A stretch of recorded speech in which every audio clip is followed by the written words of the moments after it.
Assalamualaikum warahmatullahi wabarakatuh. Perkenalkan, nama saya Salwa Sabrina. Saya sebagai ketua di kelompok Jenderal Sudirman dan saya sebagai pemateri utama. Kami dari kelas X ATU 1 akan mempresentasikan ide-ide pendiri bangsa tentang negara merdeka. Indonesia telah melewati fase panjang untuk keluar dari penjajahan. Dalam sejarah disebutkan bahwa kekalahan Belanda atas Jepang dalam Perang Asia Timur Raya menyebabkan Indonesia terlepas dari penjajahan Belanda menuju ke penjajahan Jepang. Jepang dapat menguasai wilayah Indonesia setelah Belanda menyerah di Kalijati, Subang, Jawa Barat pada tanggal 8 Maret 1942. Jepang menggunakan sejumlah semboyan seperti Jepang Pelindung Asia, Jepang Saya Asia, dan Jepang Saudara Tua untuk menarik simpati bangsa Indonesia. Namun, kemenangan Jepang ini tidak bertahan lama karena pihak sekutu melakukan serangan balik terhadap pihak Jepang. Pada peringatan pembangunan Jawa Baru pada tanggal 1 Maret 1945, Jepang mengumumkan rencananya untuk membentuk Dokuritsu Junbitsu Sakai atau BPUPK. Jepang pun membentuk Dokuritsu Junbitsu Sakai pada tanggal 29 April 1945. Bersamaan dengan hari ulang tahun Kaisar Hirohito. Di dalam BPUPK terdapat dua badan. 1. Badan Perundingan dan Persidangan. 2. Tata Usaha atau Sekretariat. Dalam badan perundingan diisi oleh seorang kaicho, 2 orang fuku kaicho, dan 22 orang iin atau anggota. BPUPK sendiri diketuai oleh KRT Rajman Widodingrat dengan wakil ketua Ichibanga Seiyusio dan Raden Panji Suroso.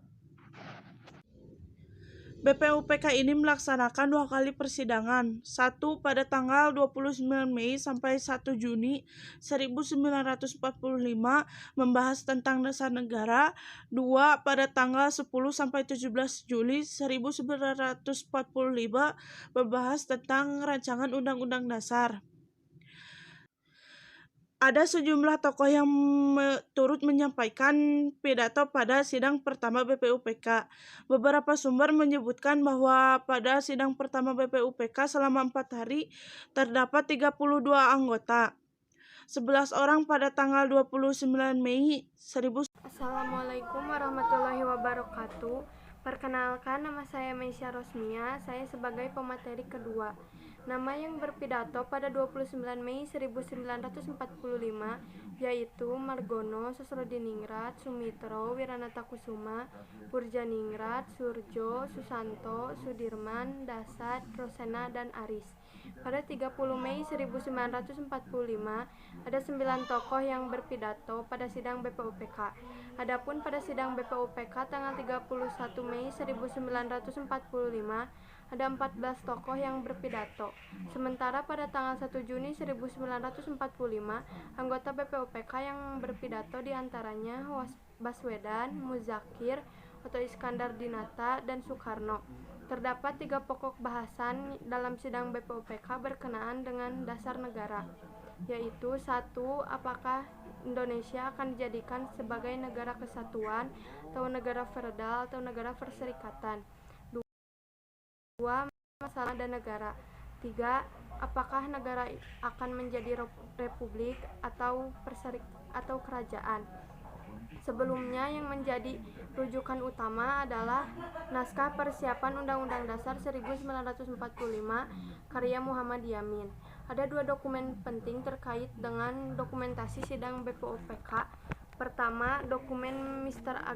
AG Pringgodigdo adalah arsip berupa notula tulisan tangan dan catatan stenografi yang dikerjakan oleh staf, kemudian diserahkan kepada Mr. AG Pringgodigdo yang menjabat sebagai Wakil Kepala Kantor Tata Usaha BPUPK yang bertugas mendokumentasikan jalannya sidang. Kedua, dokumen AK Pringgodigdo adalah catatan dari Mr. AK Pringgodigdo selaku pegawai tinggi Gunseikan atau Panglima Tentara Militer Jepang yang hadir pada sidang BPUPK dan PPKI guna membuat dokumentasi untuk selanjutnya diinformasikan kepada Gunseikan. Data tersebut sangat dimungkinkan adalah arsip otentik risalah BPUPK yang dipegang Mr. Aka Pringgodigdo yang disita Belanda saat agresi militer II. Abek Kusuma datangi Algemeen Rijksarchief pada 1991 untuk melihat arsip tersebut. Assalamualaikum warahmatullahi wabarakatuh. Perkenalkan, nama saya Ada Liliana dari pemateri 3. Muhammad Yamin adalah salah satu tokoh yang menyampaikan pidato pertama pada sidang BPUPK. Tanggal 29 Mei sampai 1 Juni adalah Muhammad Yamin. Ia menyampaikan pidato pada 29 Mei selama sekitar 20 menit. Dalam naskah persiapan disebutkan bahwa Yamin menyampaikan pidato tentang 5 poin yang menjadi pembentuk negara merdeka, yaitu 1. Peri kebangsaan, 2. Peri kemanusiaan, 3. Peri ketuhanan, 4. Peri kerakyatan. Poin 4 ini memiliki anak poin lagi, yaitu permusyawaratan, perwakilan, dan kebijakan. Kelima, kesejahteraan rakyat. Biografi Muhammad Yamin. Muhammad Yamin lahir di Sumatera Barat pada tanggal 24 Agustus 1903, wafat pada tanggal 17 Oktober 1962. Pendidikan dasarnya ditempuh di Holland Silensis School, Palembang. Kemudian ia melanjutkannya ke Aglemen Middelburg School di Yogyakarta. Ia berhasil memperoleh gelar Master in Direction Sarjana Hukum pada 1932. Yamin adalah seorang penulis dan aktivis. Ia juga aktif yang Sumateramen Bond pada tahun 1942. Ia menjadi anggota Parindo. Setelah Parindo bubar, ia menjadi anggota Pokras Gerindo. Pada saat pendudukan Jepang, Yamin bertugas pada Pusat Tenaga Rakyat Putra. Pada tahun 1945, ia terpilih menjadi anggota BPUPK. Setelah Indonesia merdeka, ia pernah menjadi anggota DPR RI, Menteri Kehakiman pada tahun 1951 sampai 1952, Menteri Pengajian, Pendidikan dan Kebudayaan pada tahun 1953 sampai 1955, Menteri Urusan Sosial dan Budaya pada tahun 1959 sampai 1960. Ketua Dewan Perancang Nasional, Ketua Dewan Pengawas IKBN antara 1951 sampai 1952, Menteri Penerangan pada tahun 1962 sampai 1963. Sekian, terima kasih. Assalamualaikum warahmatullahi wabarakatuh. Assalamualaikum, nama saya Indra Amelia. Saya sebagai pemateri nomor 4. Soepomo pada 31 Mei 1945, Soepomo juga menyampaikan pidato di BPUPK. Soepomo berbicara mengenai struktur sosial bangsa Indonesia. Nugroho Natosutanto menafsirkan bahwa Soepomo menyampaikan 5 dasar bagi negara merdeka, yaitu 1. Persatuan, 2. Kekeluargaan, 3. Keseimbangan lahir dan batin, 4. Musyawarah, 5. Keadilan rakyat. Soepomo juga menyebutkan mengenai aliran pikiran atau stanside Indonesia nantinya, yaitu negara yang integralistik. Soepomo memiliki pandangan yang sama dengan pidato pemikiran Muhammad Hatta pada 30 Mei 1945, yaitu pemisahan agama di Soepomo. Soepomo lahir pada Sukoharjo, Jawa Tengah pada 22 Januari 1903. Soepomo berkesempatan meneruskan pendidikannya di ELS atau Europe S. Lager School, setara sekolah dasar di Boyolali, tahun 1917. Kemudian ia melanjutkan pendidikannya di Mulla Taumir Ultebrecht Lager Onderwijl di Solo tahun 1920 dan menyelesaikannya pendidikan kejuruan hukum di Batavia High School di Batavia pada tahun 1923. Lalu Soepomo ditunjuk sebagai pegawai pemerintah kolonial Hindia Belanda yang diperbantukan pada Ketua Pengadilan Negeri Sragen antara tahun 1924 dan 1927. Soepomo mendapatkan kesempatan melanjutkan pendidikannya ke Rijks University in Leiden di Belanda di bawah bimbingan Cornelis van Vollenhoven, profesor hukum yang dikenal sebagai arsitek ilmu hukum adat Indonesia dan ahli hukum internasional, salah satunya konseptor Liga Bangsa-Bangsa. Struktur masyarakat Indonesia dalam hemat Soepomo adalah bercita-cita pada persatuan hidup, keseimbangan lahir dan batin, senantiasa bermusyawarah dan kekeluargaan. Di bagian pidatonya, Soepomo juga menyebut agar warga negara cinta tanah air. Soepomo juga mengutip Pancadharma pasal 2 yang berbunyi kita mendirikan negara Indonesia yang adil. Soepomo juga mengusulkan bentuk negara integralistik yang dimaknai sebagai negara yang berbentuk dengan seluruh rakyatnya, yang mengatasi seluruh golongan-golongan dalam lapangan apapun. Assalamualaikum warahmatullahi wabarakatuh. Perkenalkan, nama saya Adil Tiana. Soekarno mengawali pidatonya tanpa teks pada 1 Juni 1945. Soekarno memaparkan betapa pentingnya Physiologis Grondslag atau Weltanschauung bagi berdirinya sebuah negara. Istilah Pancasila Physiologis Grondslag berasal dari bahasa Belanda, sebuah terminologi yang sudah dipahami oleh anggota BPUPK. Kata physiologis bermakna filsafat, sementara Grondslag berarti norma. Soekarno menyampaikan bahwa negara Indonesia merdeka yang pertama adalah kebangsaan Indonesia. Biografi Soekarno. Bung Karno lahir di Surabaya, Jawa Timur 6 Juni 1901 dan meninggal di Jakarta 12 Juni 1907.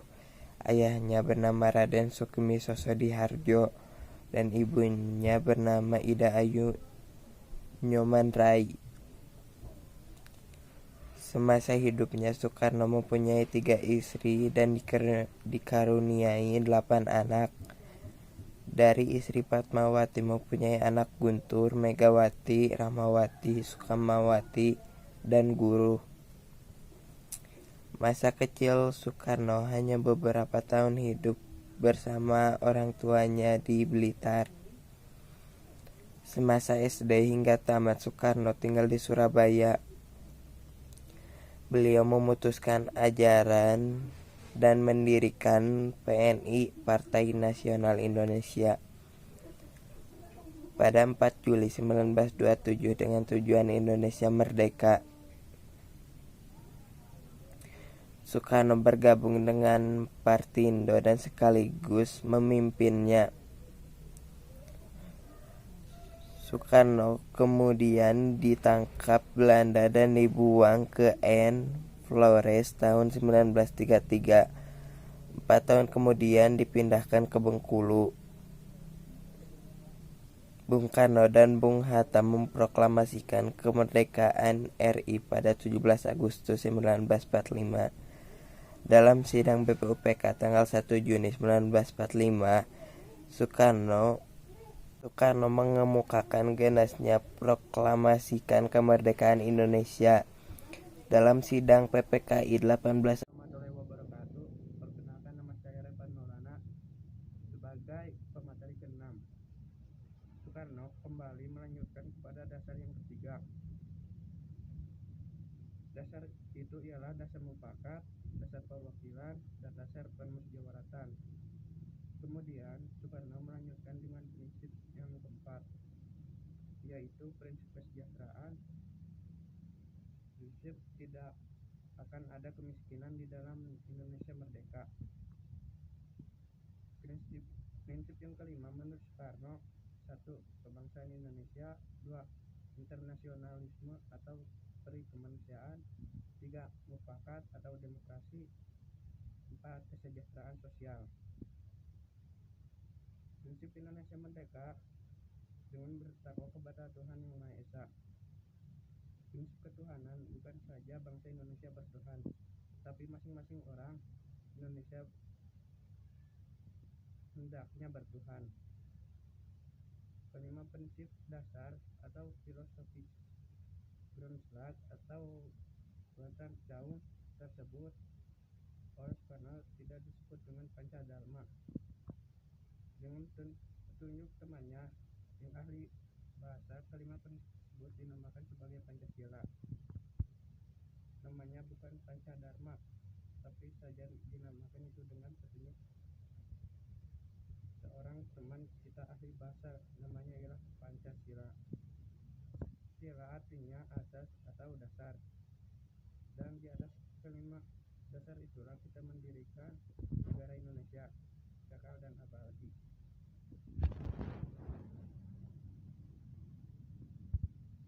Kelima prinsip tersebut dapat diperas menjadi prinsip, yaitu sosionasionalis, sosiodemokratis, dan ketuhanan.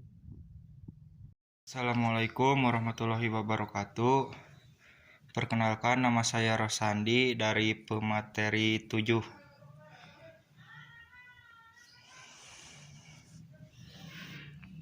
Panitia 9 dan Mukadimah Dasar Negara.